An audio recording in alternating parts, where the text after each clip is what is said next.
Jamie. So it's 7 o'clock, according to my cell phone. So we'll call this meeting to order, and we'll have the record show that 5 of us are here. Four of us are present in person. Rob Words is joining us by Zoom. And Rhonda told me that she wouldn't be able to be here this evening, but she wrote some nice comments that I'll share under Board of Finance member comments later down at the end of the meeting. So approval of minutes for September 16, 2021. I'll make a motion we approve the minutes of the regular meeting on September 16th, 2021. Motion made to accept the September 16 minutes. Is there a second to that? Did everybody get a chance to check out the minutes? Oh, okay, Rob Mann's got the second. Sorry, Rob Mann's got the second. So Steve has the motion, Rob Mann has the second. Did everybody get a chance to check out the minutes? If you want to look at them, I've got an extra copy. Okay, so we're good? Yep. Rob Words, are you okay? Did you get a chance? Are you good with the? I'm good, thank you. Any changes, Rob? I guess that's my usual question. Any changes to these minutes? Okay, hearing none, all in favor of accepting the minutes as presented, signify by saying aye. Aye. Aye. Rob Words? Aye. Okay, anyone vote no? Anyone abstain? So this one carries 5-0. So we'll move on to correspondence. Walking school bus from Thompson Schools. I did see that. Was that sent out by the superintendent's office? Danielle, did she send that out? Okay. Then draft 2022 Board of Finance meeting schedule. Is that what this is? All right. So is that somewhere on the agenda here? Got it. That's under new business. Terrific. All right. So, and then tax collector's report. I recalled seeing emails going around about that. And that, oh yeah. So here it is. This Maybe is more copies down there. there's more copies on here. Okay, Rob Mann, Jim. Rhonda. You got yours, Steve? Yes, I already got Okay. mine. Thank you. This is for Rob Ward and Rhonda. Terrific. Thank you. Is there any other correspondence that came in that that we didn't capture here on the agenda? Not that I'm aware of anyway. Anything that we're missing? Okay, move on to citizens' comments. Is there any citizen here in the room who has a comment? Is there any citizen on Zoom who has a comment? Do you know how many people are on the Zoom? 7. Okay. Not, oh, so 7, and not Rob, so 5. Oh, okay, got it. Any, Thank you, Dottie. any citizens' comments among the 5 citizens, members of the community who are on the Zoom? Any citizens' comments at this time? None? Okay.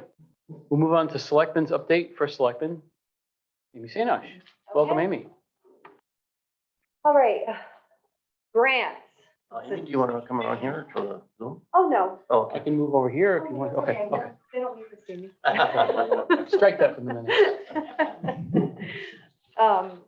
So it is grant season. Today, Tira, with the help, with the assistance of Wayne Bugden, submitted a grant to DECD, a brownfield grant. This grant received the support of the Board of Selectmen. It is to assist the developer for the final remediation at 929 Riverside Drive for the mill complex. We have a strong feeling that, not even a feeling, we feel very strongly that this is going to go through and we're going to receive the funds that we need to assist the developer with that final remediation. Additionally, the Connecticut Community Challenges Grant was announced. That is the one that we're hoping to leverage the American Rescue Plan funds, the federal funds against. So that's not due until January. So Tira is working on another grant starting next week that she wants to finalize. Then she's on vacation. So the week that she gets back, we're going to be really nailing down what we want to do and how we're going to approach that matching grant. It's anywhere from $1 million is the floor up to $10 million. So we're hoping to leverage and maximize the use of those American Rescue Plan funds. WMC was the engineering company that we hired to do the preliminary bridge design for Buckley Hill Road bridges. We did receive the estimated cost for both the bridge over the French River and the bridge over the French River Canal, and that is estimated at $3 million. So currently WMC is moving forward with a grant application for state funding to help assist with that $3 million. The aprons, driveway aprons on Quadic Road are completed as of today, and the lines have been painted on not only Quadic Road, but various roads that needed some refreshing of the lines, and roads that didn't have lines. So at this point, a good portion of the construction season for our Public Works Department is pretty much completed. We do have a couple projects that we're hoping to finish before winter. One is Emil Drive. There's a drainage issue there. We have to replace a pipe, but the pipe is on back order. And then there's also an issue on, I can't think of the name of the road. Rainy Moore lives on it. Pompeo Road. There's a major issue there where there's icing, and they're hoping to correct the pitch of the road before winter time. So those are two projects they hope to get done before the winter sets in. Again, they've been operating with extremely short staff. They've been anywhere from 3 to 4 staff members short for the last month practically, and it's really been stressful as far as completing some of these construction projects. Ambulance service. Putnam EMS is still the direction that we are potentially headed towards, some type of a contracted service with the potential of a future merger of services with Putnam EMS. They entered into a contract with Bob Holdsworth last week. Bob Holdsworth is the consultant, thank you, the consultant who's an expert in the field of emergency management or emergency services. He will analyze call volume and guide Putnam and Thompson into forming the new service and determining how much staff is needed, how many ambulances are needed, structuring the shifts and supervisory staff and management, and he's going to guide both Putnam and Thompson through that. So at this point, we're just waiting probably another week, and then we'll be convening together between Putnam and Thompson to make some final decisions. KB is still our dedicated ambulance service. They're here 24/7. I really have to give a shout out to them, because what people don't realize is that they've had to hire on some temporary staff. They have many of their staff members that are working overtime. It's complicated.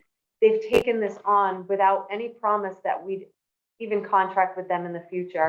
And I'm just extremely grateful for them. I know that it's costing our taxpayers a lot of money, but I don't put a price tag on people's safety and having life-saving services here in the town 24/7. I had hoped to potentially work with KB to maybe pull back away from the 24/7 by forming, just to step back.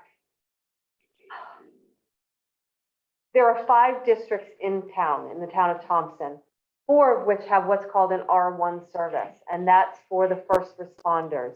So when a call goes out, the volunteers are the first responders, typically before the ambulance arrives.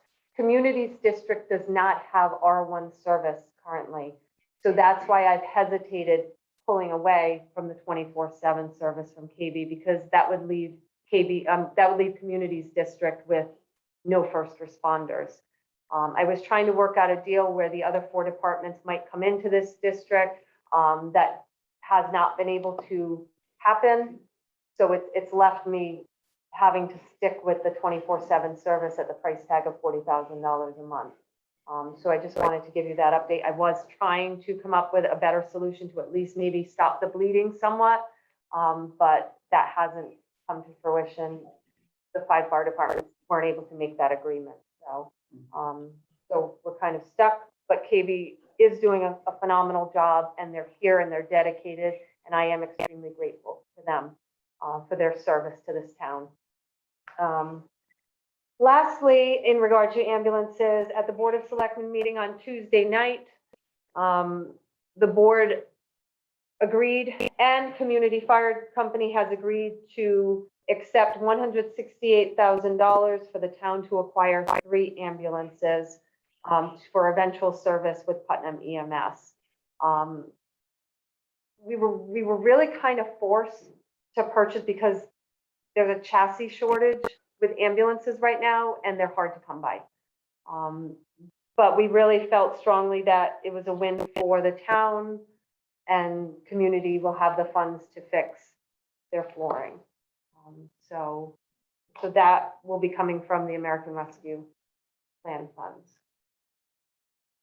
And that's pretty much it. Questions for the first selectman? So you said all three of the ambulances are gonna be able to be purchased for a total of 68,000? 168,000. Oh, 168,000. 168,000. Oh, we forgot about. That the also one in front of us. includes the supplies. It also includes a power lift stretcher assist, if I said that So correctly. everything And that it goes also, along with it. and the one thing we negotiated in was what's called the Lucas tool. It's an automatic compression unit that they were the only department that had it. Initially, they wanted to keep it for their R1 service, and we asked for it because I felt the whole entire town deserved to have access to that tool. So that will follow the ambulance service as we merge with Putnam. And that money's gonna go to community. So community fire department, is that gonna stay in existence or are they? I mean, they got rid of the ambulance, are they gonna stay with the fire portion of it? As all intents and purposes, yes. I might ask, going to Jim's question, the price that was negotiated, was that we look up the Blue Book value, whatever it is of the ambulances? It was or a fair something price like- according to Bob Holsworth. Okay. And considering the market is We basically didn't have money slim. choices. The Okay. alternate option would have been, we could have purchased a brand new one for 300,000 for one. Seems a little And that was frustrating, without supplies.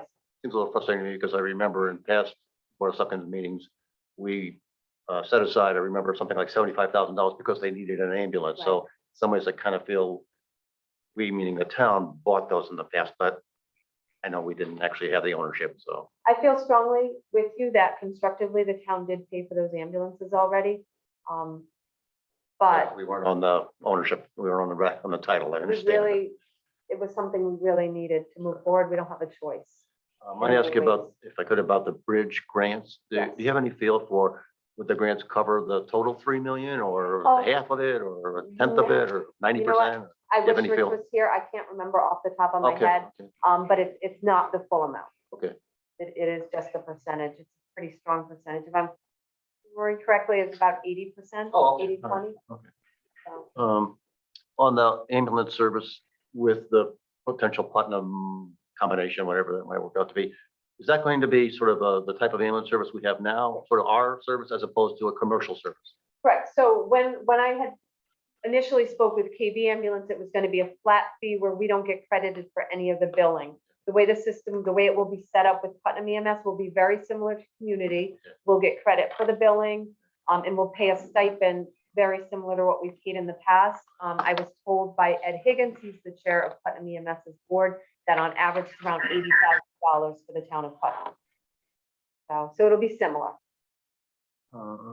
And we're hoping it's even better because of the teaming up and Putnam being able to cover Thompson, Thompson being able to cover Putnam, and the pool of money staying together in those two services. So we're hoping that it proves to be as beneficial as we think it will be. Have one more. Where are the ambulances going to be housed? Well, currently, we know we have a spot at Thompson Hill Fire Company. They've guaranteed us that spot until the new facility is built. Site plans, that was something else I should tell you, the site plans for not only the salt storage facility, but the EMS public safety facility is being designed by J&D right And now that's going to be located At at the the town garage? town garage. So all the ambulances are gonna be at, As long as the site plan shows that it'll work. So that's yet to be so when determined. you see an ambulance, they're gonna put it Putnam Thompson is that? It may start off Is it- initially as Putnam EMS, because there's a process to the merger. It'll take 6 to 8 months for us to actually merge services.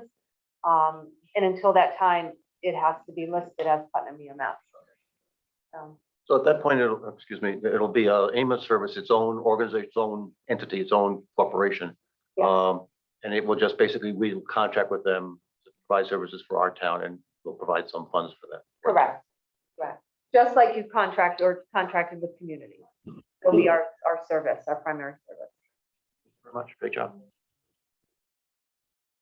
Anything else? Any other questions? Just quick, so would it be, I had a question.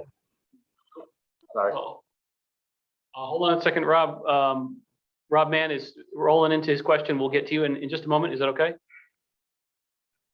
Yes, there's a little delay, so no problem.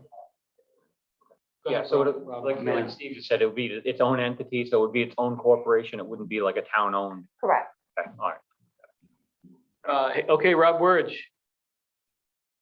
I had two questions. With respect to the merging and working with Putnam EMS, would we as a town hold title to the assets that we purchased for 168,000? Or how would that work once those are used by Putnam EMS? Those will still stay titled and insured in the town, just like we insure the ambulances now. So that will remain the same, and that's something we'll be able to negotiate when we start sitting down for discussion with Putnam EMS and Town of Putnam and Town of Thompson. But absolutely, I will strongly stick to the fact that those assets will stay in the name of the town. Okay, and then we'll think about how replacement assets are handled as well, given that Correct. there'll be a stipend to go to them. So if that's how Putnam's working it, the town of Putnam is working it, then, you know, there may or may not be a continuation of capital needed for future assets as they're replaced. Right, currently, I believe that the Town of Putnam puts aside about $30,000 a year towards replacement of ambulances. Bob Holdsworth is strongly urging both Town of Putnam and Town of Thompson to consider leasing in the future for ambulance equipment. Okay, and then my other question was, you made a comment about the other 4 districts not picking up the R1 district that community was covering. Is there any additional commentary around why they couldn't pick that up? Because if that's a cost savings to the town and they have the capacity to do it, it seems to me it would make sense to be cost effective for everyone. If they took the area that community was protecting under their, when they had the EMS, and split that among the other 4 fire districts. Yes, the 4 fire departments were willing. The 5th, being Community Fire Department, was not willing to relinquish their R1.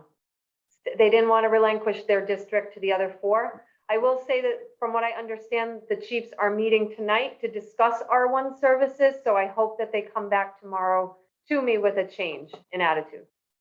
But like I said, the four surrounding companies were all willing to take over a portion of Community's district, and Community was not in favor. So, correct me if I'm wrong, but the R1 status, community doesn't have an R1 status. They're applying for it, correct? They're applying for it, and they have put in the application, but it's at least 30 to 45 days away from getting it granted. The community has half our So population. they have nothing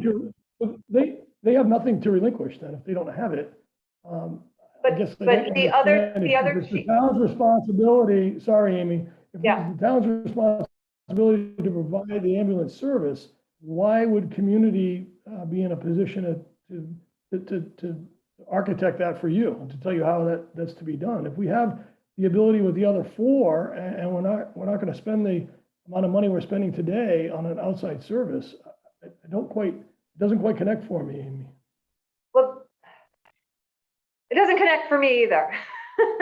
No, I don't have a say. I can't call QV Dispatch and say that the other 4 departments are going to take on Community's district for the first responder. We're talking first responder, not ambulance. I don't have that power, and the other chiefs don't want to. They don't want to go against another chief. But like I said, they are meeting tonight, so I'm hoping that there'll be progress and that they'll come to a decision and move forward with the plan that we had constructed. And the plan that we had constructed would have divided up Communities District into north and south zones, because that's the way it's listed on QV dispatch. And West Thompson and Thompson Hill would take over the southern zone, and East Thompson and Quinnebog would take over the northern zone for first responder coverage. So I'm hoping that they meet tonight to get, and that they come to me tomorrow and say, we're ready, we're calling QV dispatch, and that way that will open me up to at least have a conversation with KB Ambulance about maybe scaling back or doing something a little different. Even if only on a Okay. temporary basis. Thank you. Yeah, and it was always going to be temporary until they actually got their R1. So, Okay, thank you, Amy. I had a question, maybe a point to clarify. So does that mean R1 first responder service is not a function of ambulance, it's a function of fire department? correct. Got it. And so I think I think my memory is starting to come back to me now. I think the reason that community never had R1 fire department response service is because they had the ambulance. And so it would have been redundant. If you have the ambulance to also have R1, like you don't really need it because you're going to dispatch the ambulance anyways. It depends. Then that helps me to clarify my next question, which is, how is it possible that community all these years didn't have R1 first responder authorization? And now they're seeking it and they don't have it. And the other four departments are reluctant to kind of say to them, look, you don't have it. We have an emergency on our hands that was kind of at your hand, that it was your decision that created this emergency. We need to figure this out like a lot faster than you're going. So we're, by the power invested us by OECD or whatever the state authorization or the state agency or the first selectman's office, whatever. That's great. You're working on an application? Fantastic. I hope it works out well. In the meantime, this is happening, and I'm really sorry if you're not happy about this, but we're doing this. I wonder, how is it that, to just sort of borrow a phrase that we're all familiar with, how is it that the tail can wag the dog here? I guess I'm perplexed about these. To your point, the ambulance service is only half-time, only 12 hours a day, Right. so in the Right. past. So Correct. If community were to, if the other four companies were to come in and, two take the north, two take the south, would that somehow alleviate the situation we're in with KB Ambulance? It should give us some flexibility to discuss possibly a overnight stipend. Great. And again, but then it falls under if KB's willing to do that at this Fair point. enough. They may not be willing to, They might and that's not. But at least understandable. it gives us some options. And so then a question that I sometimes bring up when it's situations like this is I ask, who has jurisdiction? You know what I mean? Like, who has the final say? Is it community fire company has the final say, or is the acronym OECD? Is that the state agency? OEMS. OEMS, sorry, OEMS. At this point, Who has the legal authority to say, this is the way it is? the chiefs. Really? Right. So OEMS can't overrule the independent fire chiefs in a situation where there's this gap. Not to my knowledge, not that I They can. can't say, look, you are an agency that with a mission that is consistent with a municipality's goals of public safety. That municipality is what do they call it? A statute municipality as opposed to a charter municipality by the power invested in us, because there's a gap and there's going to be a problem.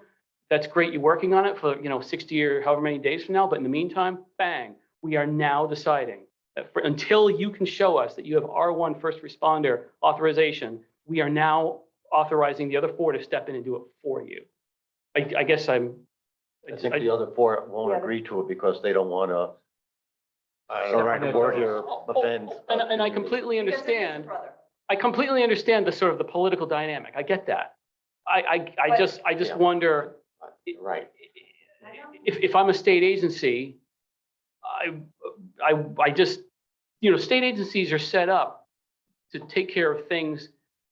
Obviously, it's more complicated than just taking care of things that municipalities may not or don't want to take care of for themselves. But a state agency, I would think, is the kind of entity that would step in when there's a problem in a municipality where it feels like one independent actor is preventing everybody else from moving in a certain direction in a timely fashion, that a state agency can step in and say, okay, look, according to state statute, whatever it is, section blah, blah, we have the authorization to do X. And if you want to if you want to file suit against us, we understand, but in the meantime, we're doing it.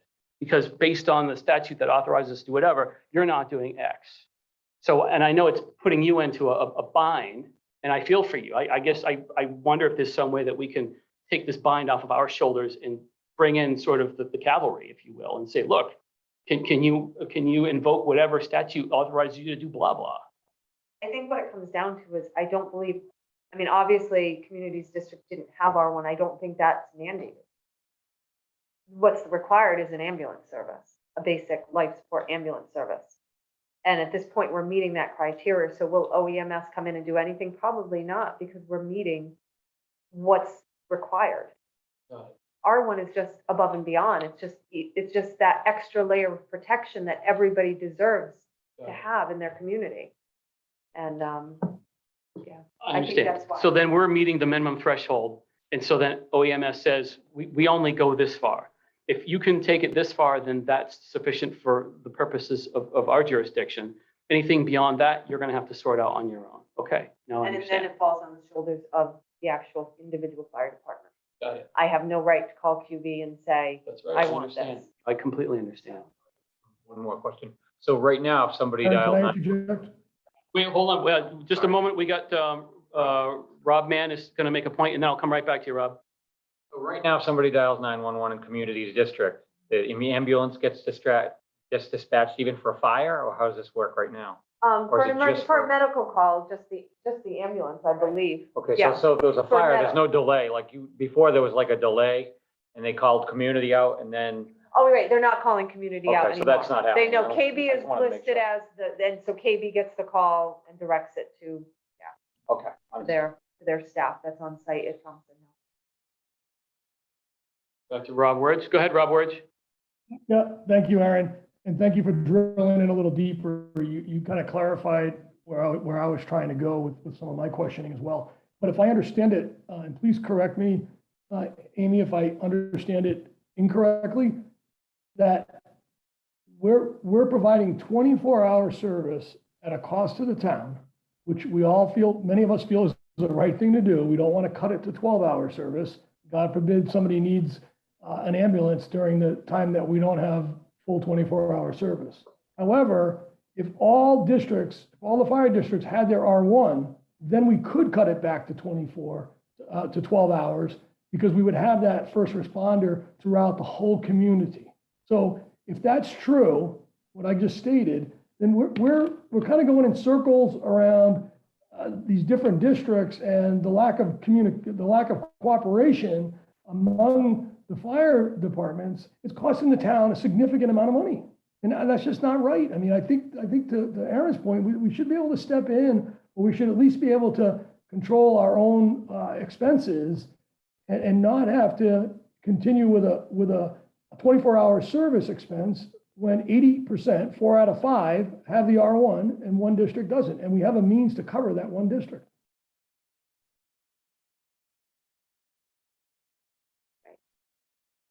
I think we agree with you. Rob. We all agree. Well, I'm not, the question, I guess, then is that correct, Amy? Is that what's happening? We're spending more money to keep everyone safe because of this 20%, one district, it doesn't have the coverage, the R1. Correct. However, there is a question of whether or not KB, when I initially met with them back in September, the offer was a potential for 12 hours. Now they've aligned themselves to cover the 24 hours. They might not be in a position to, because maybe they've hired temporary people, or they've rearranged their schedule. They might not be as flexible at this juncture to cut it to 12. That's my only fear. I mean, I'm asking a lot of them, because now we're in negotiations with Putnam EMS. And they're basically doing this to help the town out. So it's my hope that they'd be willing to do some type of an adjustment, maybe back to 18. I know they were having a difficult time staffing the full 24 hours. So I'm hoping that'll be leverage if we can make this happen. And again, I hope that's what happens at tonight's Chiefs meeting.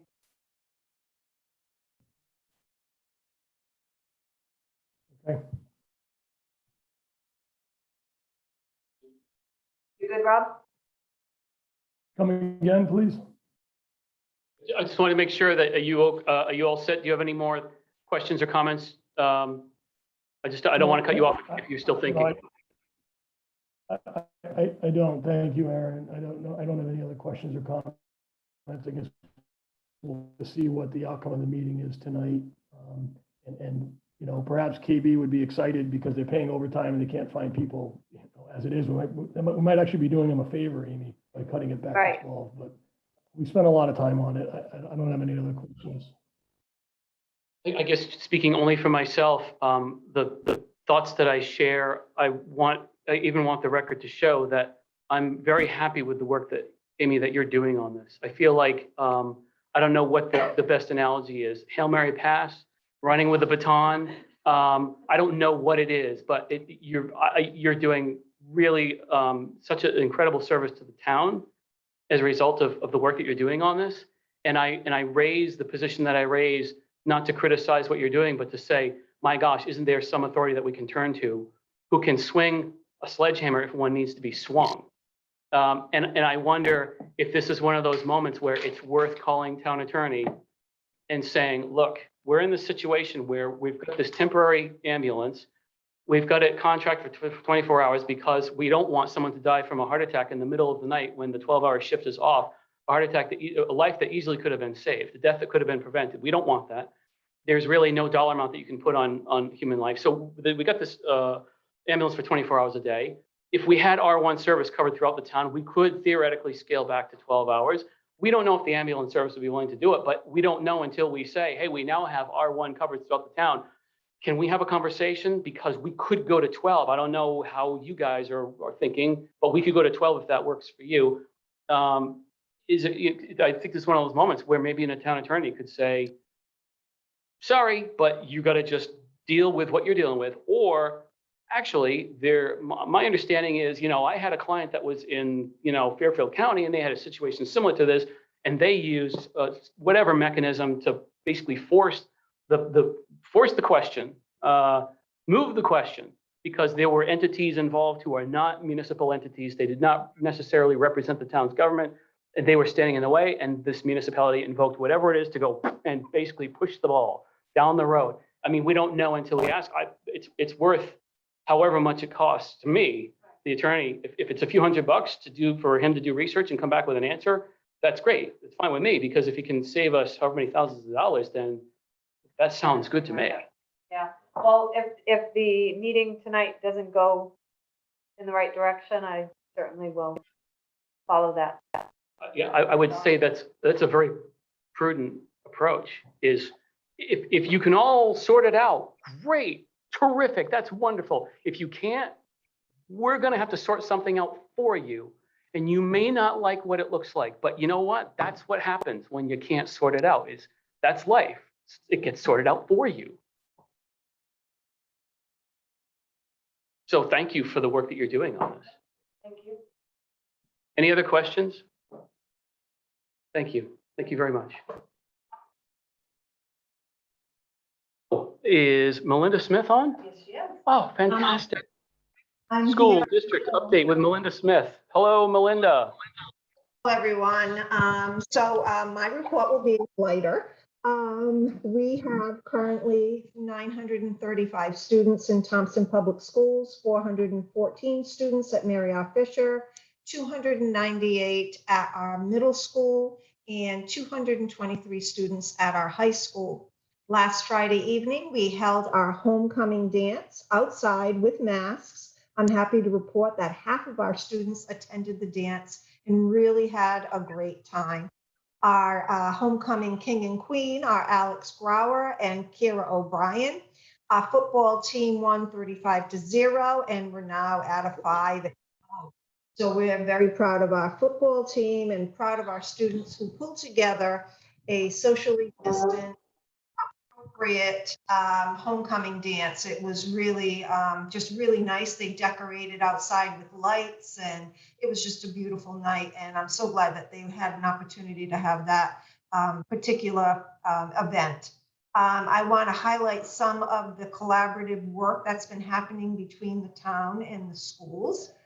First of all, thanks to Tara, our town planner, for helping write a walking school bus grant.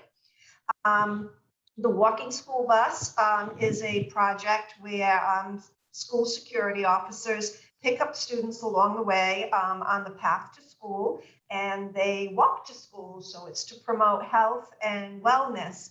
The unfortunate thing is that the walking school bus, we wrote that grant together last year, and unfortunately it came on the heels of the bus driver shortage. And so there was a lot of negative social media comments that the district was trying to save money by implementing the walking school bus. That was not true.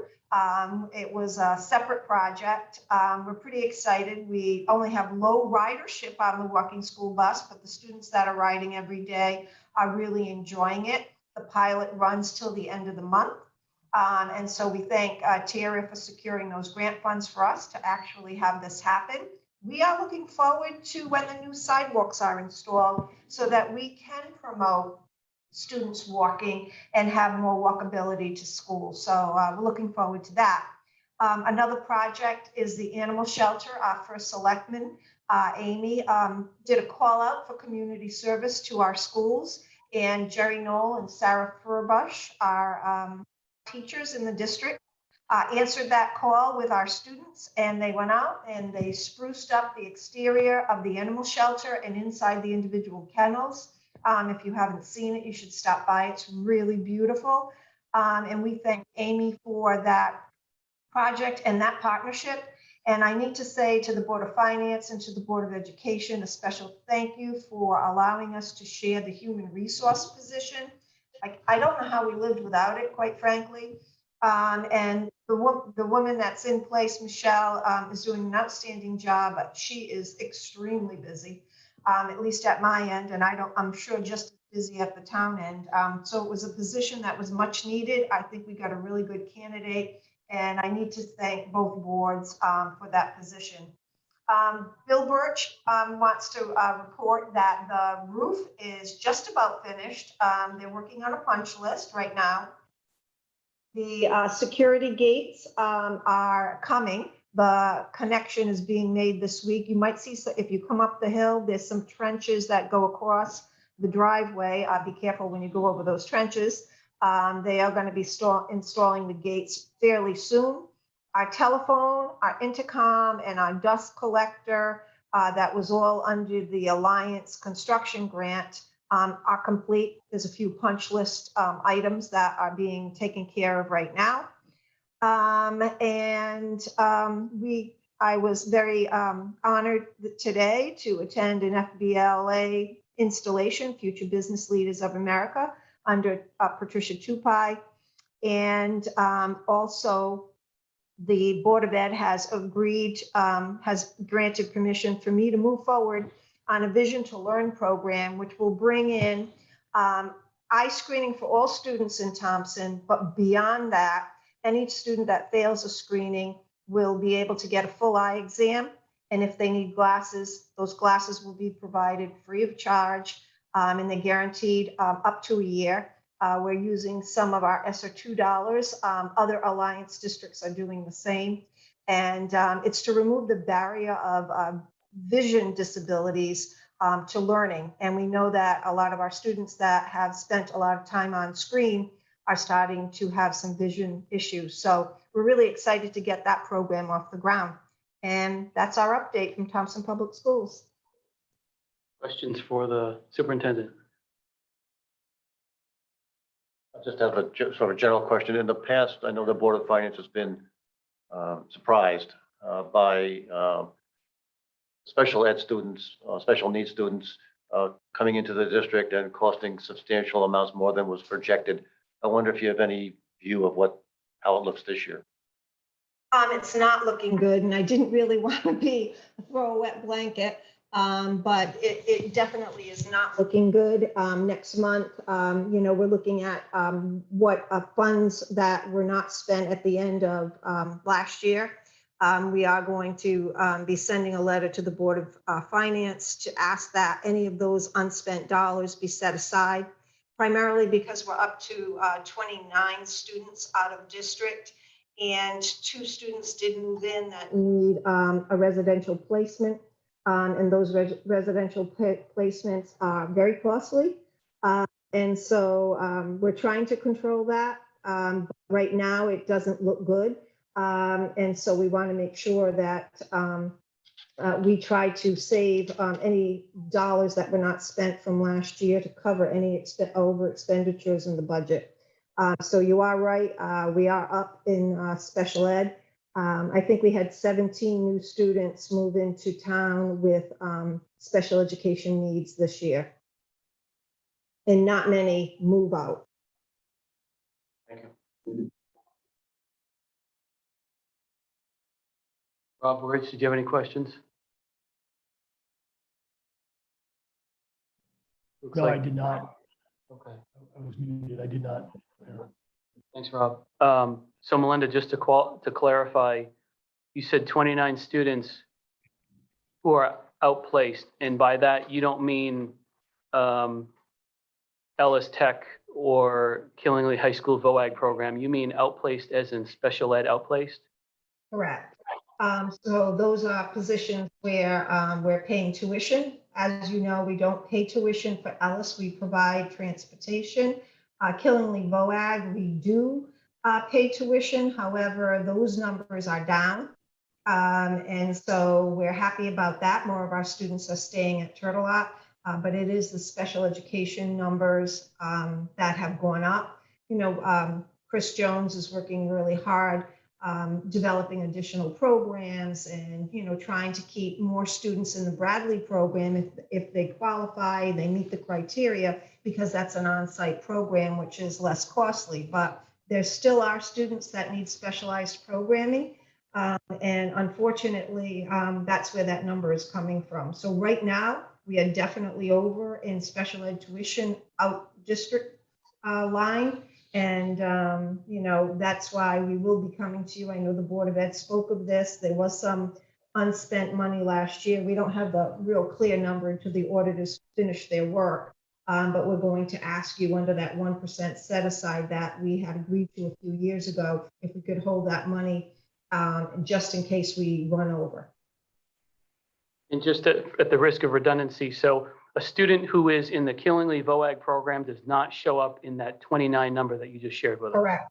Correct. The 29 number is specifically special ed outplaced, as opposed to special ed in district, like in the public school, in our public school system.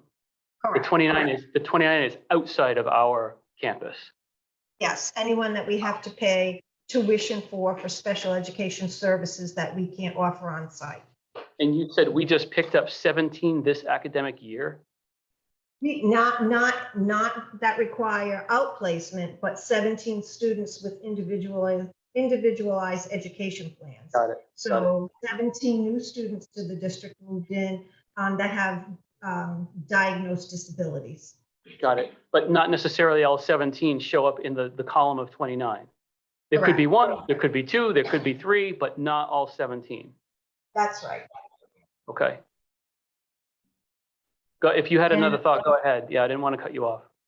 Well, I just wanted to let you know, so at Killingley VOAG right now, we only have 13 students. When I first came to Thompson, that number was about 26 students every year. So more students are opting to stay at Turtle Lot, which we're pleased about.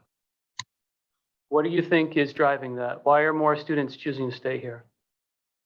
Well, I will say that we aligned the schedules the last 2 periods of the day between the middle school and the high school, and our middle school students are being afforded the opportunity to take high school classes for credit in high school in 8th grade, and they're getting to see the programming that we can offer at Turtle Lot Memorial High School.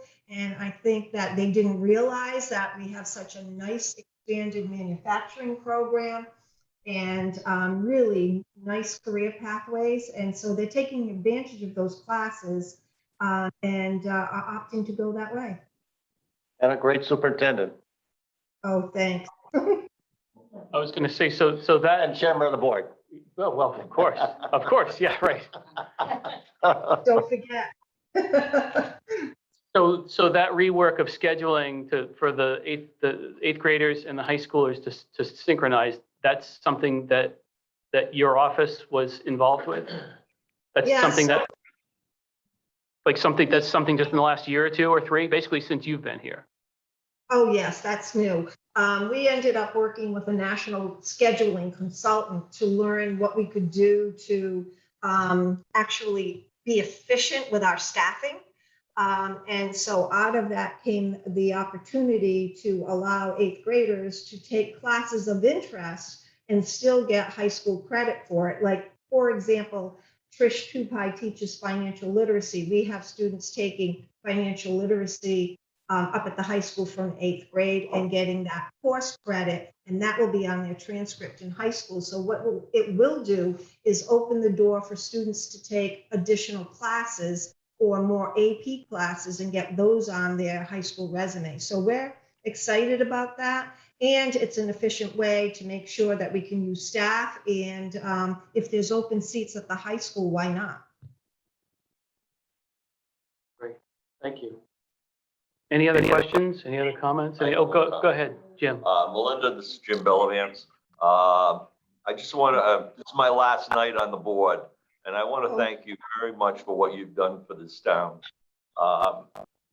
When I first got on this board, I was really turned off by the school system, and I'm not going to lie to you, I totally was against it.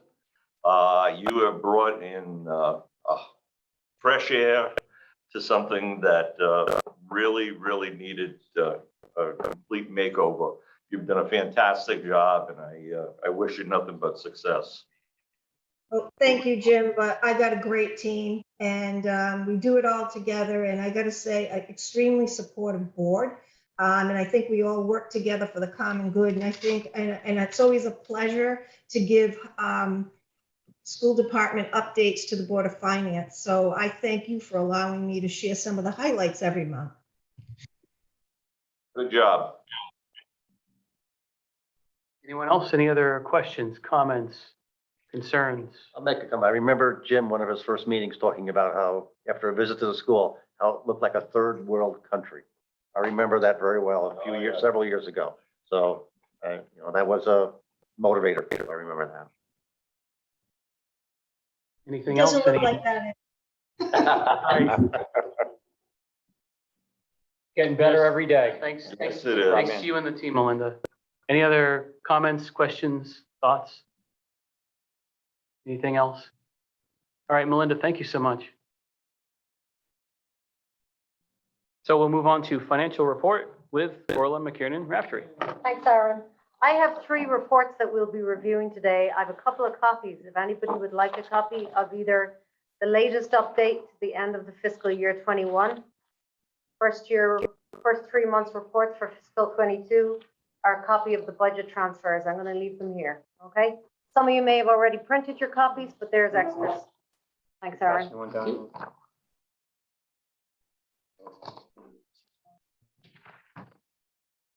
I've got one. I've got a copy.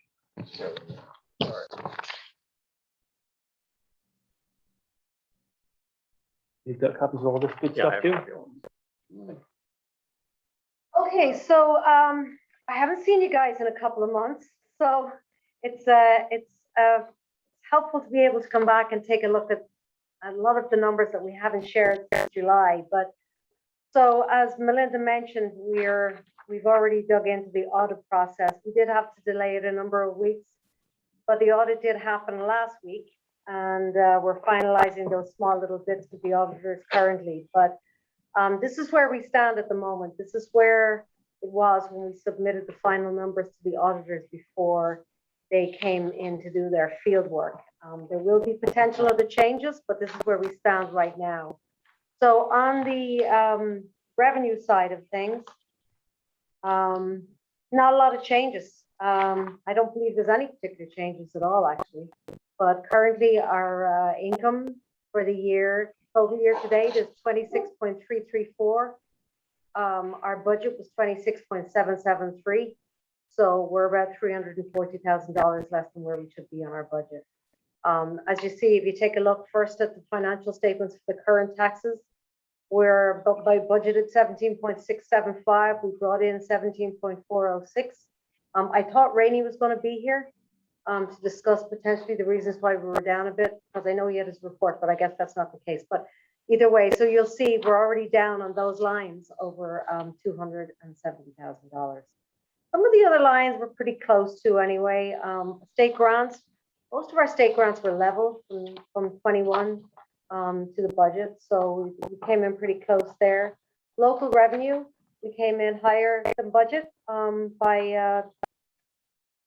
about $80,000. Mostly that related to building and conveyance tax. So it was all related to home prices and home sales and building services. And also just a small amount in transfer station permits. Then that's pretty much it on the revenue side of things. That's it. Let's take a quick, before I move on to expenses, does anybody have any questions on revenue? Nope, okay. So we'll take a look at expenses. So what I tried to do in this report was compile the proposal for the budget transfers into where we were with our actuals through the end of the fiscal year against what we had budgeted and any adjustments to that budget during the year. So it's a lot more columns than we have usually, but I'll go through them just from left to right. So our budget on the left-hand side is where we were. We did have a couple of small, not budget transfers as such for appropriations from contingency to cover, I think it was about 10, 12,000 worth of expenses. One was the Langer Pond, another was Teague. So that's where mostly the changes are. You know, we started off, it was $11,000 in total. So with the budget proposed changes, we can go through that afterwards. I also put some dollars and also put some comments in here. As you see, the next column after comment is available budget after the transfers. So what I wanted to show you guys there was what we had left out of our budget at the end of the year. But if you drill down to specific departments, there's still a couple of departments that have negative. Now, typically, if we're going to be doing budget transfers, we don't have negatives. But there's, in this particular year being the different year that it was, there is specific reasons. I'll point to elections and registrations. Some of our larger COVID funds, we managed directly through our other grants fund. This was a specific, on the elections and registration side of things, we received a little bit more than $9,000. It was a one-time payment. We rolled it directly into our general fund and managed those expenses directly out of our general fund. So when we see a negative budget balance of 9,946 for elections and registrations, it was offset in the miscellaneous income by income that came in to cover all of those dollars. Income because of a COVID. It was a one-time COVID payment. The state issued a one-time COVID payment to handle the increase in absentee ballots for the 2020 election. So then another one I'm going to scroll down to is fire marshal. The fire marshal applied for a CT Fair Plan grant for some small pieces of equipment. The order was placed by the end of the month. So we do have a difference in there. We have since received that money. So it's about $350. The next one down is emergency management. So on a regular basis, we submit claims to FEMA for what we call an EMPG grant. It's emergency management grant. They will provide us with an offset percentage of any telephone and communication expenses tied to our emergency management service, and also will provide us some of the salary for our in-kind emergency management staff. So those expenses get paid out of their department, but again, the money comes into miscellaneous income to cover those differences. So the next one down is canine control. So you guys voted a number of months ago to transfer the overage that we anticipated in the dog fund out of the dog fund to cover that. And that's why we see this negative, because again, the revenue goes into the revenue side of things. In fact, if we swing back to the last page of the revenues, under other sources, you will see that there's an inter-fund transfer from the dog fund to cover that overage, which is 9453. And that was what was voted on a number of months ago. I think that's it on the negatives. Yeah, that's pretty much it. Then the next column is expenses committed. So as we see, we're committed expenses of 7.386 million. It was made up mostly of our regular expenses. There was some COVID expenses in there too, which weren't necessarily tied to the COVID funds that ended up in our grant fund. I think you're all aware, we have various different pots of COVID money that's been coming in since 2020. Some of it comes in before the end of the fiscal year, some of it doesn't. FEMA, for example, comes in way after the fiscal year. We also received a small portion of money from the original CARES Act, and that's where these expenses are tied to. I know Amy and I have shared with you information with regards to what we call the $82,000 that we received in December of 2020, which we have to spend between now and December 21. In fact, that report, there's an interim report due to the state tomorrow on what everybody is spending. And most people have already pretty much spent it. The town is very close to spending most of it, but that 82,000 is not managed within our general fund. We managed it entirely outside within our grant funds. And I think it might be helpful as we go through this process of COVID money. I will report to you guys on whether it's a quarterly basis or a monthly basis, and how things are going with all those grants. I don't have that information necessarily today, but it is a conversation that we can certainly have, because as you hear from the ARPA funds, and now we have the Community Challenge grant, it's a constant moving target. And these are funding that we're not used to receiving, and we're also not used to managing. So, and Tira and Amy have done an amazing job of applying for those matching funds, because when it comes down to it, that 2.7 million that we're getting from ARPA, if we can get as much of that to match against those larger projects, where it's such gravy for the town, it really is. So, but there's going to be a lot of work involved. And I think Tira had mentioned it to Amy and I a number of months ago with regards to this potential grant. There's a lot of work going to be involved in it, but we'll get there. So let's go back to that expenditure line. So yeah, and as I say, there are two columns in relation to regular expenses, COVID expenses, and then I have what we committed this time last year at the end of June. So we're not far off where we were last year with regards to expenses, but we do have an overage on our budget. So that will be rolling back to help offset the reduction in our revenue line.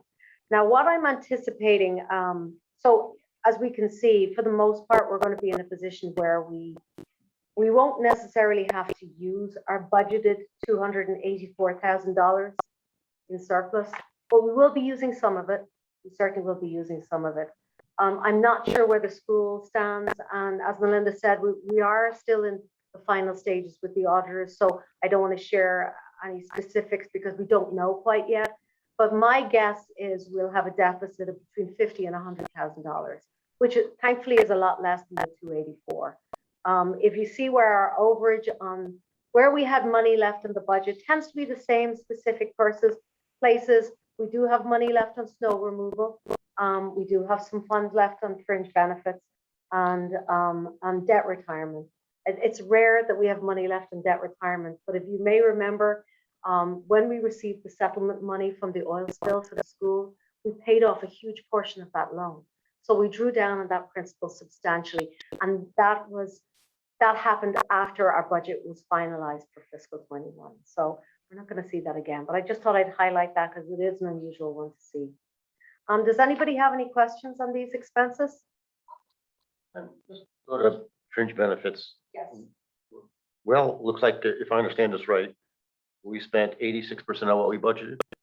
We spent 86% of what we budgeted, correct? And I'm gonna kind of jump ahead because it looks like in the first quarter of current year, we spent a lot. Is that because of timing, or is there some of this year to year, or?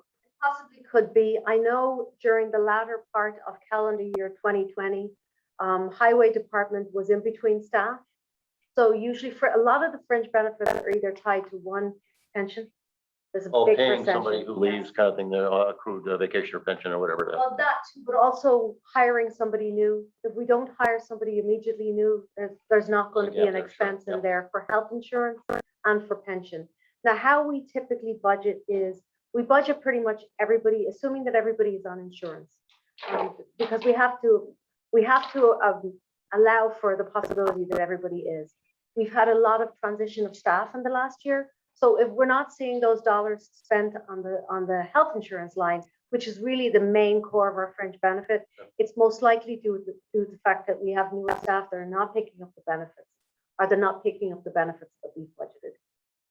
So I always try to look at it as best we can. You know, we did make that necessary change to the insurance line after we made the final settlement with the state plan, and we were able to bring our dollars down before we finalized the budget. Right. So we might be more accurate this year because we're not going to see a huge amount of turnover of staff. But it'll be interesting to see what it's like at the end of the I'm not sure I agree with the need to budget, assuming 100% of the people take the plan, because that's not going to happen. You know, some won't. So budgeting 100% sounds kind of safe, too safe. I know. That's the I difference have in I have public questioned it. I have questioned it. It's usually the one area that we have some leeway in. The state plan's a little bit different because in the past we've had multiple plans available to the town employees. It's straightforward. It's one plan across the board now. So budgeting will be a lot easier, to be honest. It's actually going to be a heck of a lot easier.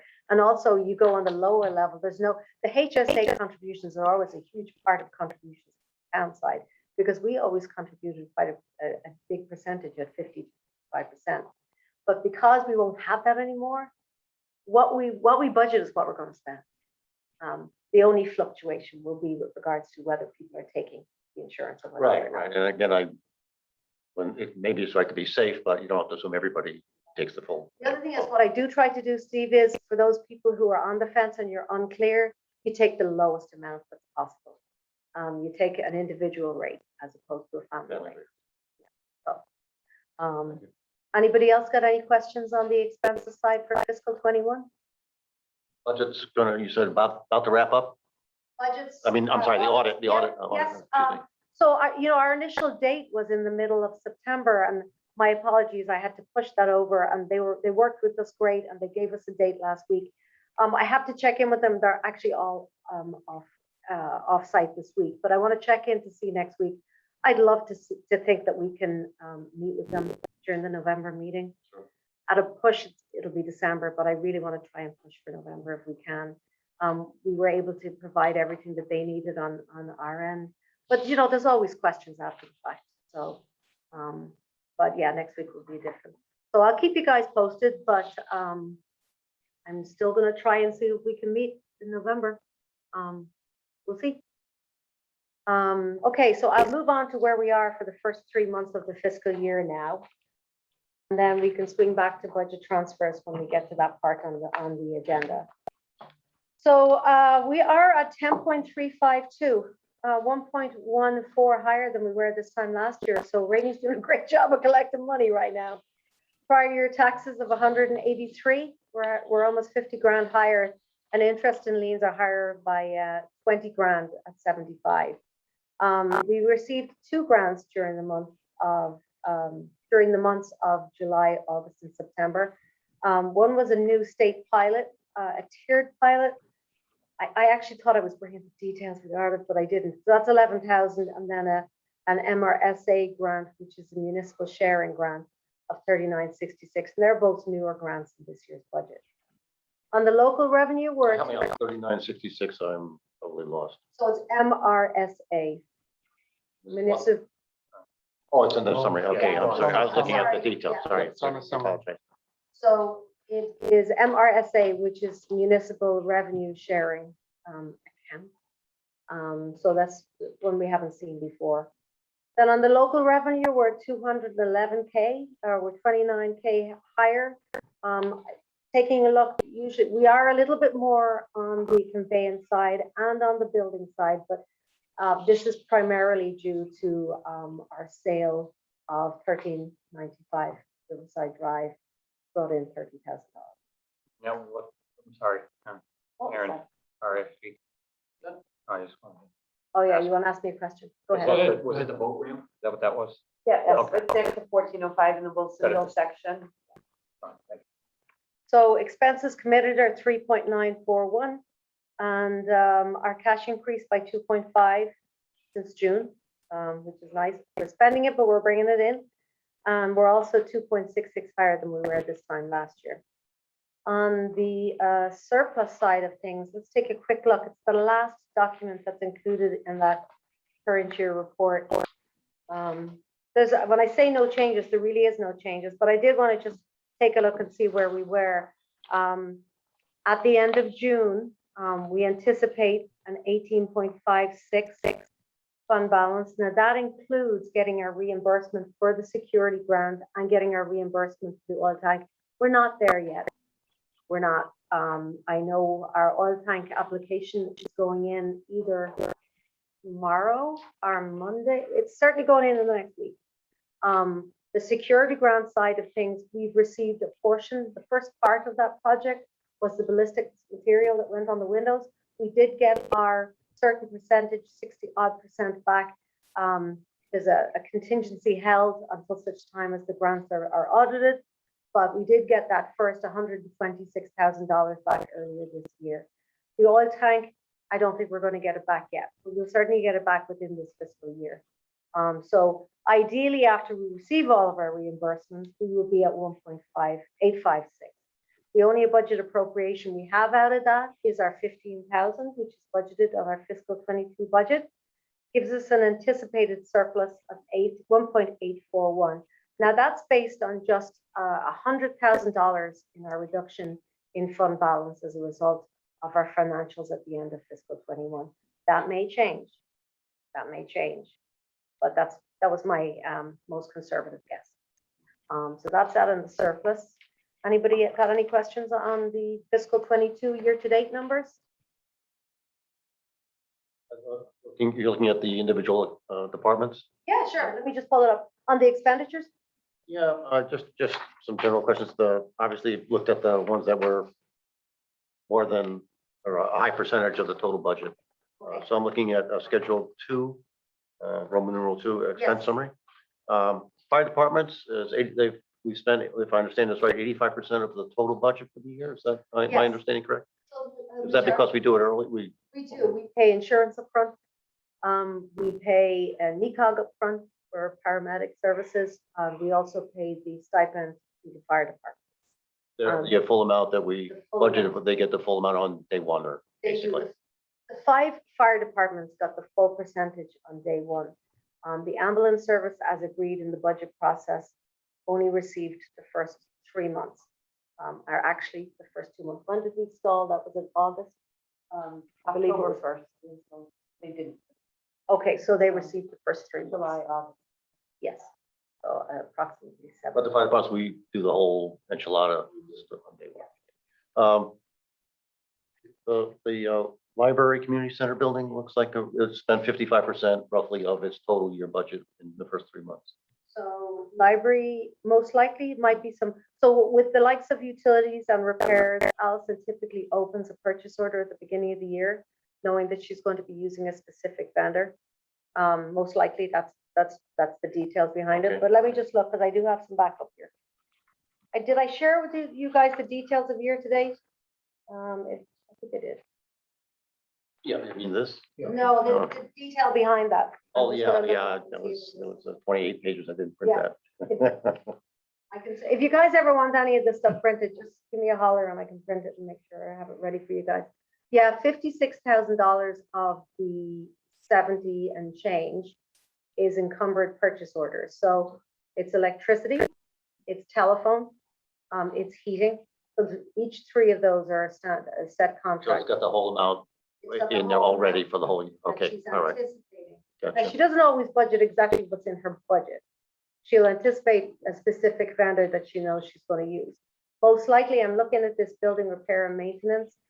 She has a HVAC company that she uses. Most likely that 7,000 that I'm seeing as an open purchase order is her HVAC. So yeah, that totals 56. The actual amount spent to date is 14,000 on the building. Okay. And then the last item was at least for me, is the fringe benefits.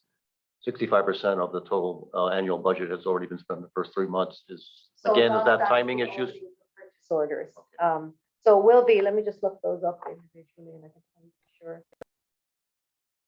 So we open a purchase order that we know based on what we're likely to be paying for the state benefit plan. Beginning of the year, and that is, so we've opened a purchase order, which is approximately $500,000 or more. Actually, it's more. It's $600,000, which we anticipate. At the moment, we have spent $166,000 on health and life insurance out of the budget of $620,000. All right. That's the timing issue. Yeah. Okay, thank you. The timing and recognizing the full year expense in the first quarter. Okay. So yeah, I think that's it for me right now. When we get to budget transfer on the agenda, we can chat more. Questions? I'm sorry. It's okay. Questions, comments, concerns, anything? Rob Words, are you good?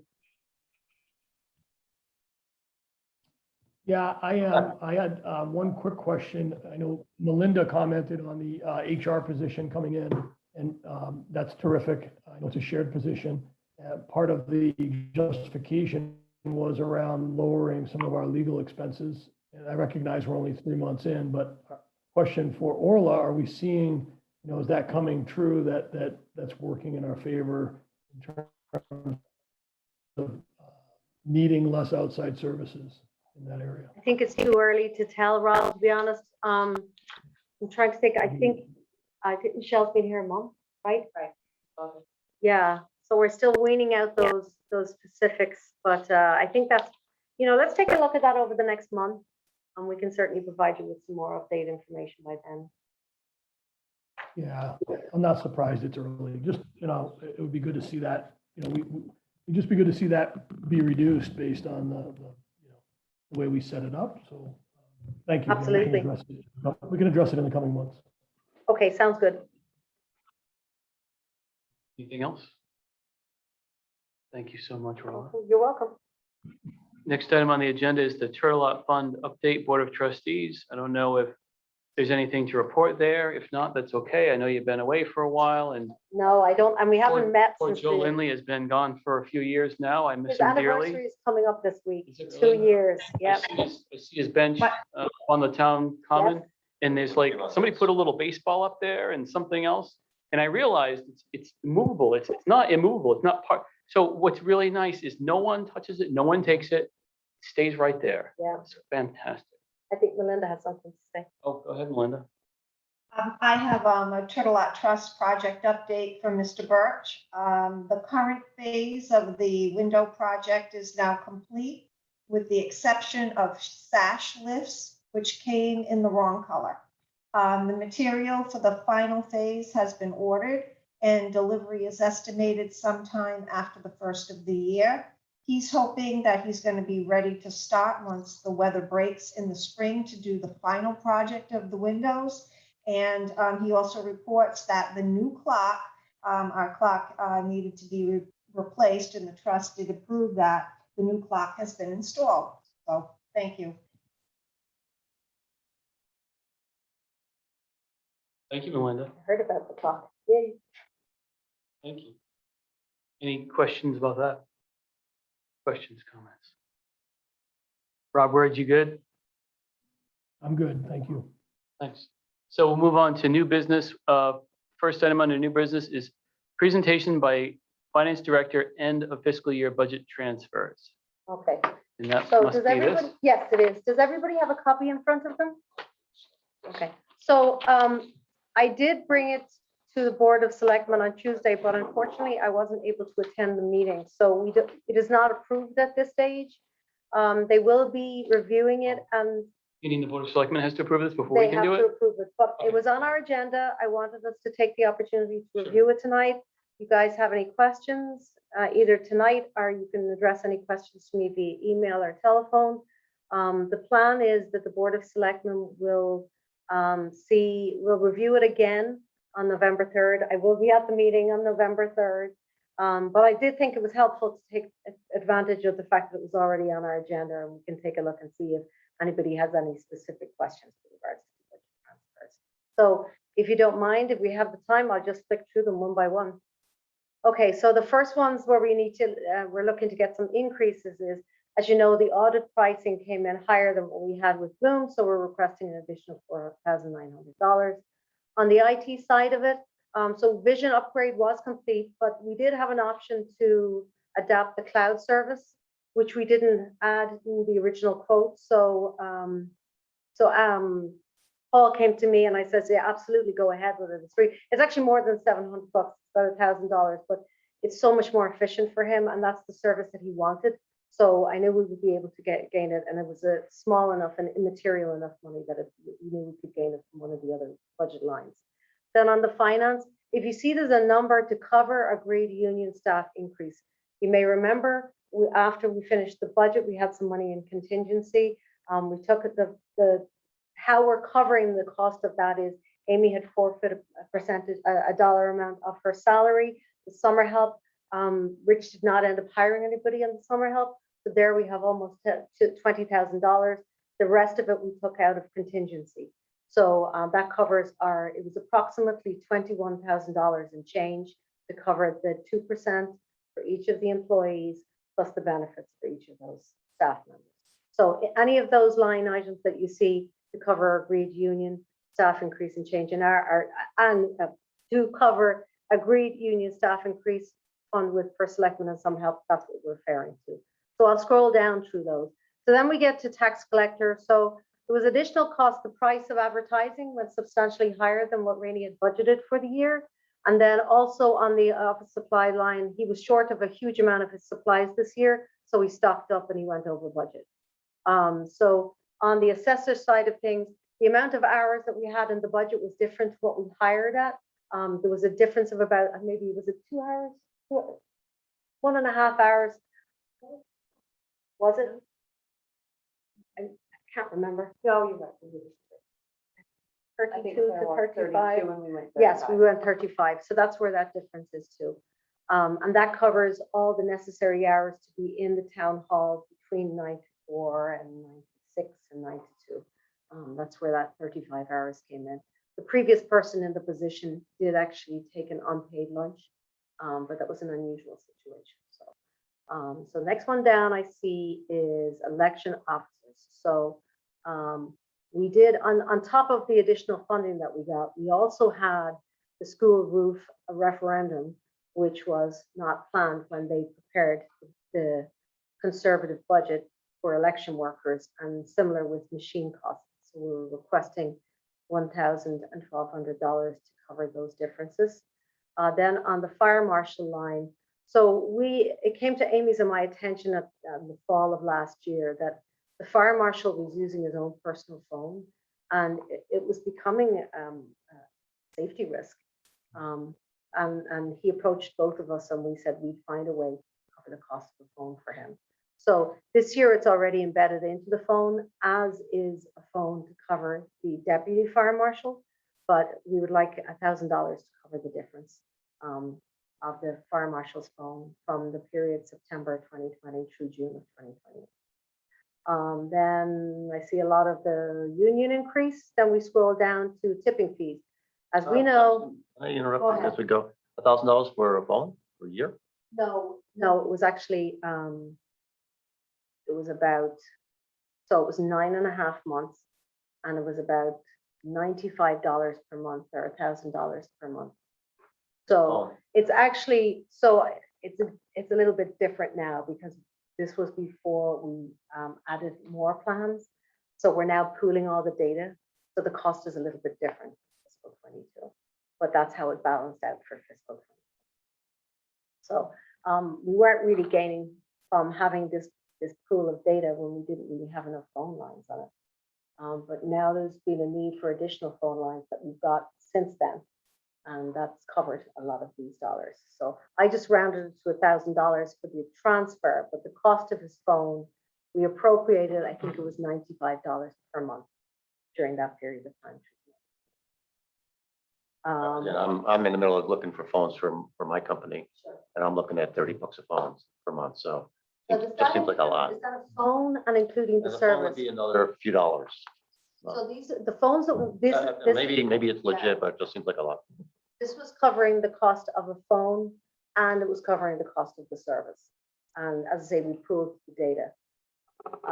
Then the other line item is that the tipping fees has been going up. So as we know, we're all over. I believe Rich brought it to your attention during the budget season that he's paying nominal dollars for tipping fees. So our overage, the additional $10,000 will cover that. Will cover the cost of the tipping fees overage. Next one down is I have a small veterans. We reimbursed both the veterans officer and some volunteers that work with him to transport veterans to VA facilities. And it just so happens we did it $219 higher in fiscal 21 than what we had budgeted. On the library side, so this $7,000, Allison had come to me in June to say, let me know she hadn't used all of her electricity dollars. She knew she had additional repairs to do in the boiler room. She sent me an email about it today. If you guys have any questions, and asked could she cover it. I said, as long as it's in your department and it's not coming out of any salary lines, you have the ability to do that. So what she did say was, I asked her to give me some additional information. She has put the orders in. One was addressing a leaking pump in the boiler room, and which required the replace of a 4-inch 3-way valve. Okay, the overall cost is approximately $7,000. If you have any questions with regards to what she ended up spending this $7,000 on, feel free to get in touch with her directly. But we only have purchase orders in place right now. And as you know, once the purchase order is in place, it's going to be included as an expense. So that's why there is a need for that additional transfer. The next one down is inland wetlands. So what we did was we moved some dollars around when the inland wetlands officer took over some of the roles that were carried out by the conservation department. At the end of the year, she asked me to balance it out and reconcile any overages. So neither of the departments was over budget. And that's what this entry facilitates. Next one down is, fringe, the 2 fringe lines we discussed. And then on the severance line, so we budgeted $25,000 for severance, which is basically our union and eligible employees pay out upon termination of their sick time. Traditionally, we've always taken it out of this line. We had one employee that retired this year who was the last of the 100% payout on the sick time. So this amounted to $29,000. So I'm asking to have an additional $4,256. Now, we do have funds in our transfer fund that we've been taking out. If we haven't used these funds for the last 2 or 3 years, we've been transferring them into the transfer fund. And currently we do have $20,000 sitting in the transfer fund to cover this. But knowing that I had additional funds in contingency, I'm opting to keep it within the general fund this year, because there will be other reasons and there will be other years where we need that $20,000. So that's why I'm requesting it out of. So I'm requesting this out of our additional fringe. If we go down to where we're going to decrease this money from, the first 2 lines relate to the staffing increase. The next is the $14,000 out of snow. Our reasonably warm winter resulted in a substantial surplus in our snow removal budget.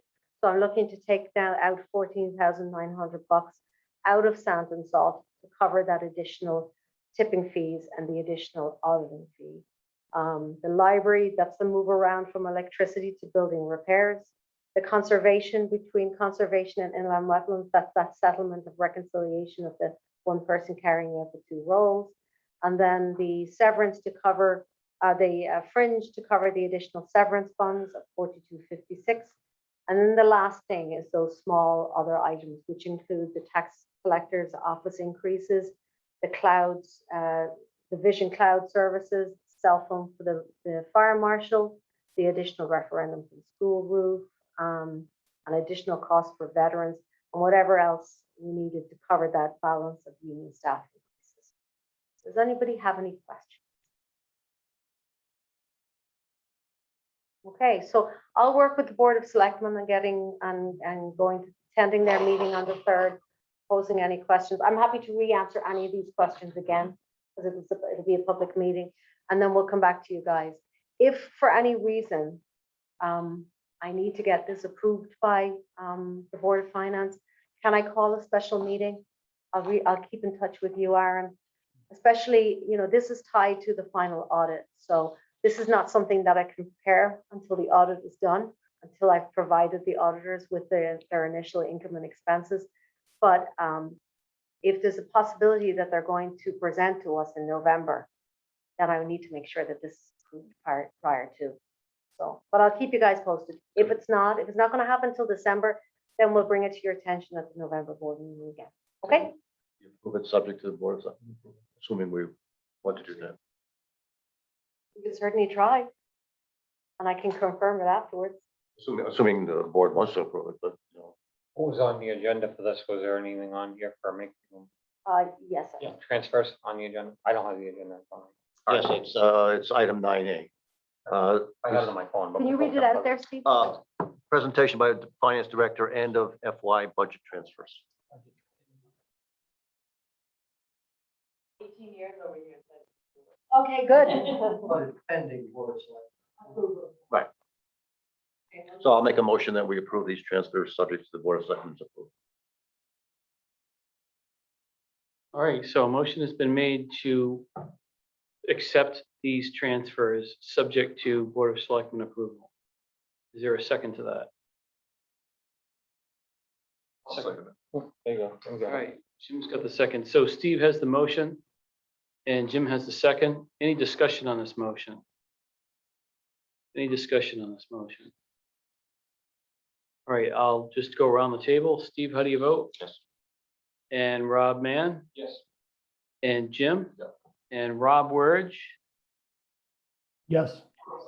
and I'll vote yes. So this carries 5-0. Okay. So at thank you least very you've much, got guys. your authorization if you need it. Okay, that's helpful. Okay, I'll keep them posted on what's going on. Thanks again, guys.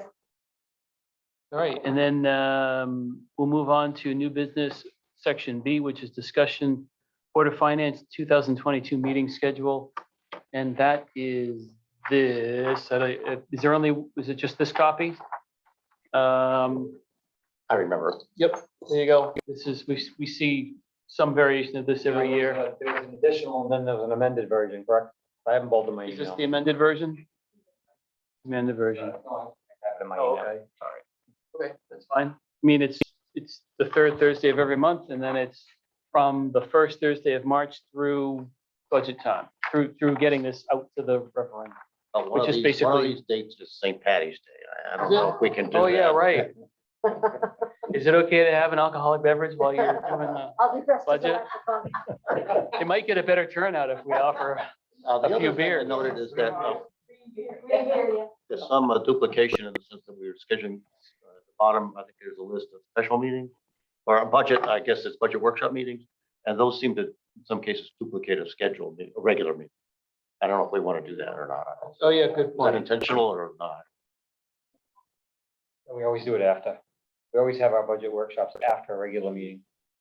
Oh, this is a good point. Right, third Thursday of March, third Thursday of April, we'll have our Board of Finance meeting and then we'll roll into our budget workshop. It's just we add the budget workshop to the agenda, so I guess there's some Yeah, redundancy. that's not a big deal, but I I know, just noticed I it. hear you. I guess this would be the belt and suspenders approach.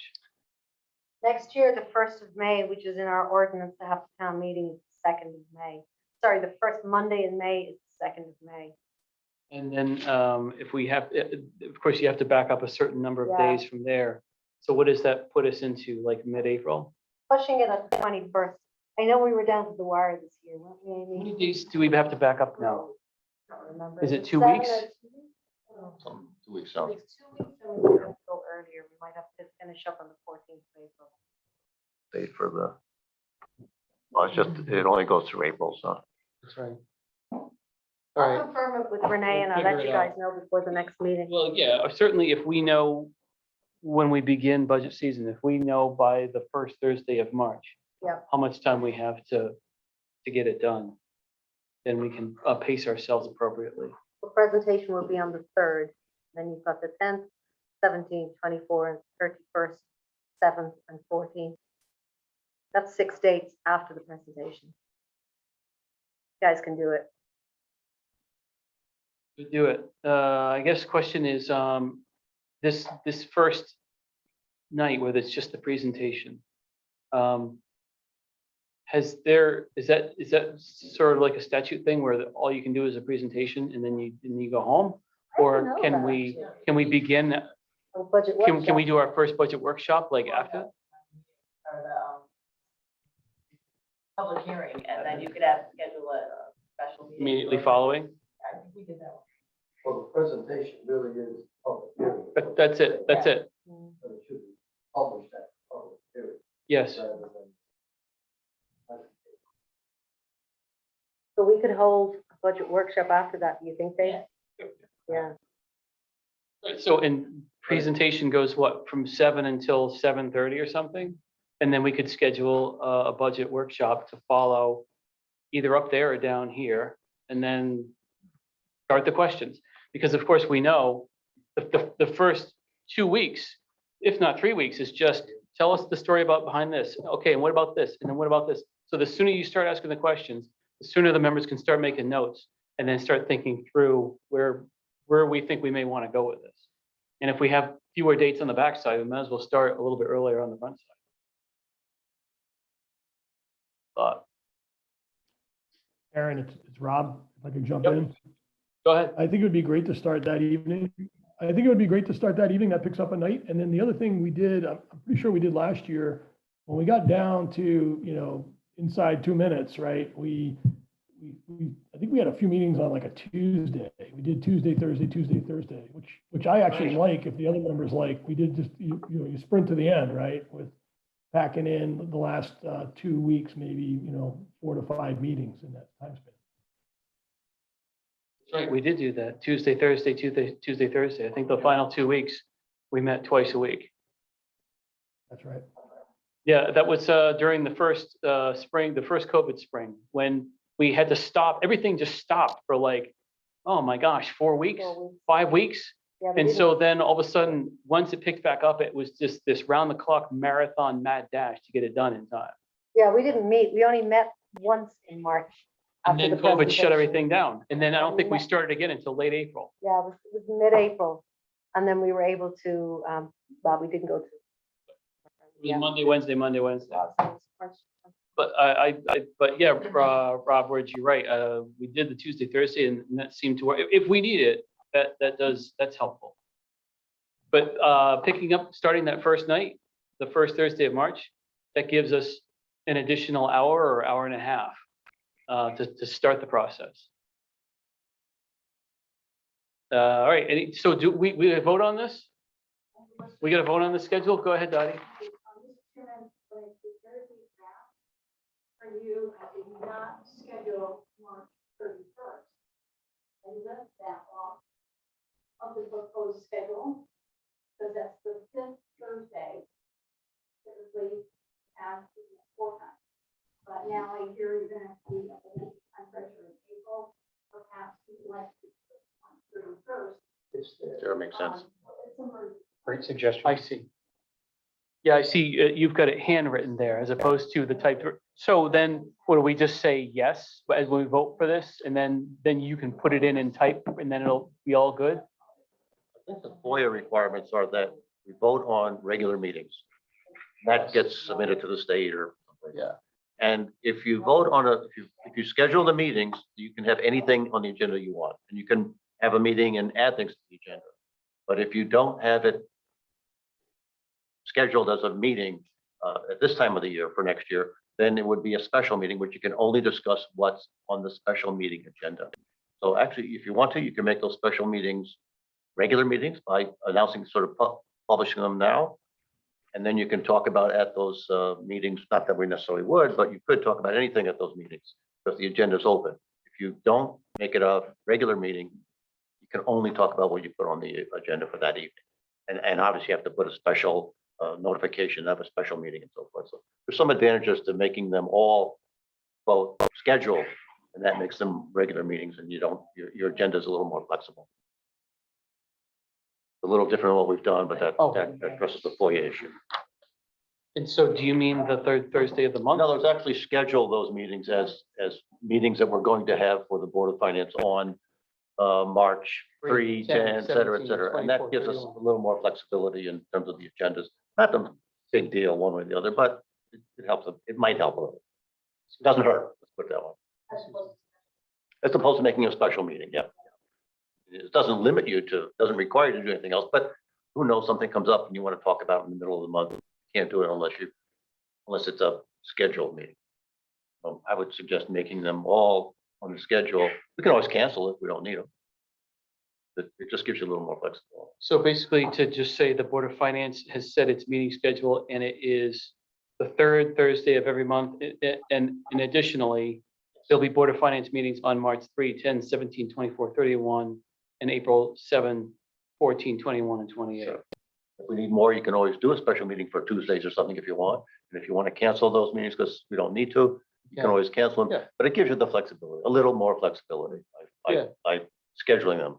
Good point, because sometimes we don't, well, a lot of times if we can, we take 1 month in the summer off, like we did this year. We took August, we just canceled. So do you need a motion on this, Dottie?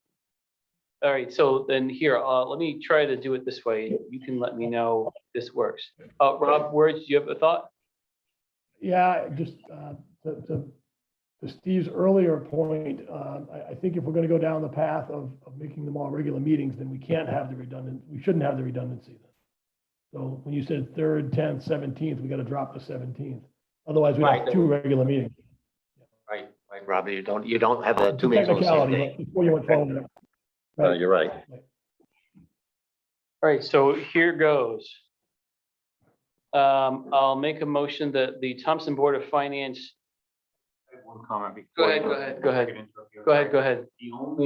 The only issue that we might have with, making those all regular meetings would be that, like on the town website, it tells everybody that the Board of Finance meetings are on the 3rd Thursday of every month. That wouldn't really be true.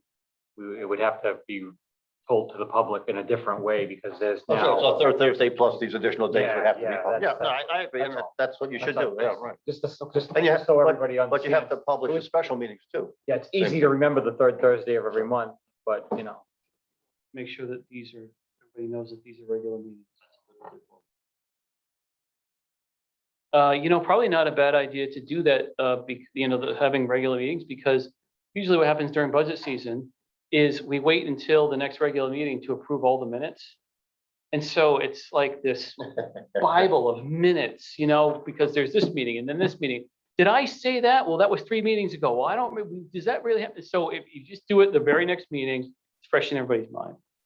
All right, so I'll go ahead and I'll make a motion here. I'll try to do my best. The Thompson Board of Finance 2022 meeting schedule will be as follows.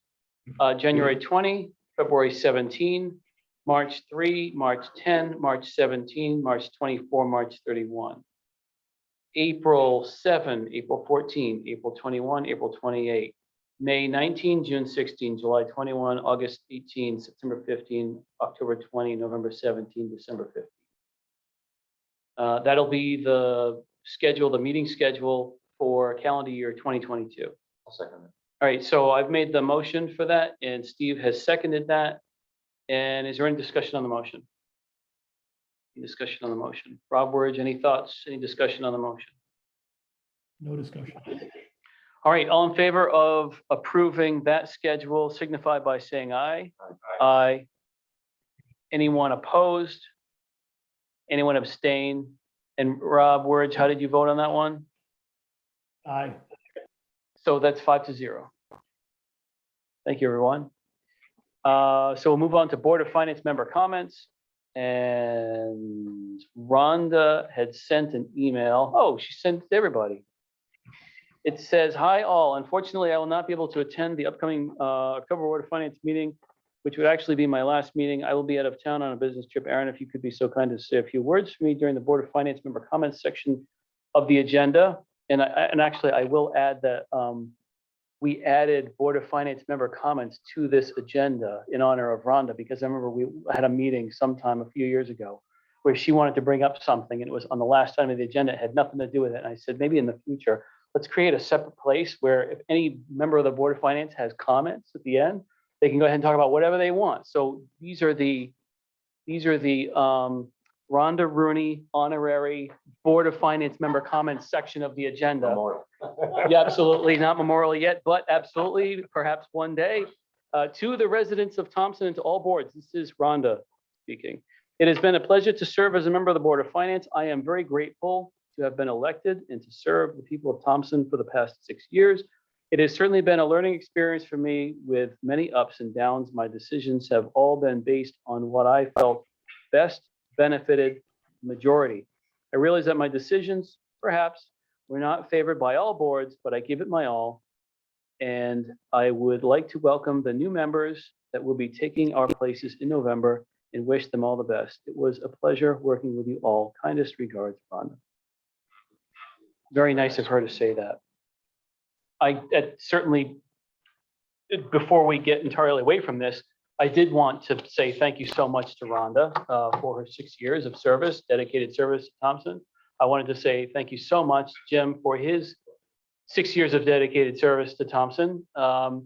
You know, when it's 20 of 9, no big deal. But when it's 10 o'clock and we've been at this for weeks and a budget just got shot down again, and we're trying to figure out how to get it to go. And the analogy that I've used before is I feel like I'm watching one of my son's Little League baseball games. Not that he plays Little League anymore, but you get in these situations where the other team was just kept getting hits. They kept hitting, they get hits and runs. And you think to yourself, we got to get out of this inning. How are we going to get out of this inning? And that's when it's hard, is when it's June or it's July and the budget just got shot down again. And you're thinking, how are we going to get out of this inning? We've got to figure out a way to get out of here. And that's when people who are willing to get involved in that way, they're willing to step up in that way. That's when they're doing a real service to their town. So thank you so much, Jim. Very welcome. And thanks so much to Rhonda, wherever she is tonight. She's on business, for everything you've done for Thompson. I appreciate it. I'm sure it's safe to say I speak on behalf of others when I say we all appreciate it. Couple of things I just want to mention. When Rhonda and I first got on the board, the highway department was in absolute shambles. I mean, it truly was. Everything was tied together with baling wire, and it was just, and over the last 6 years, the Board of Finance has been very prudent about buying new equipment and rebuilding the fleet of equipment needed to take care of this town and all its roads. And I'm just really, really pleased to see where we are. And I hope in future budgets that they continue to give the highway department all the equipment they need to do these jobs. I mean, if you've seen some of the stuff that they've done this year, it's been fantastic. It really is. Another highlight to me is the new superintendent at the school system. Wow, what a turnaround.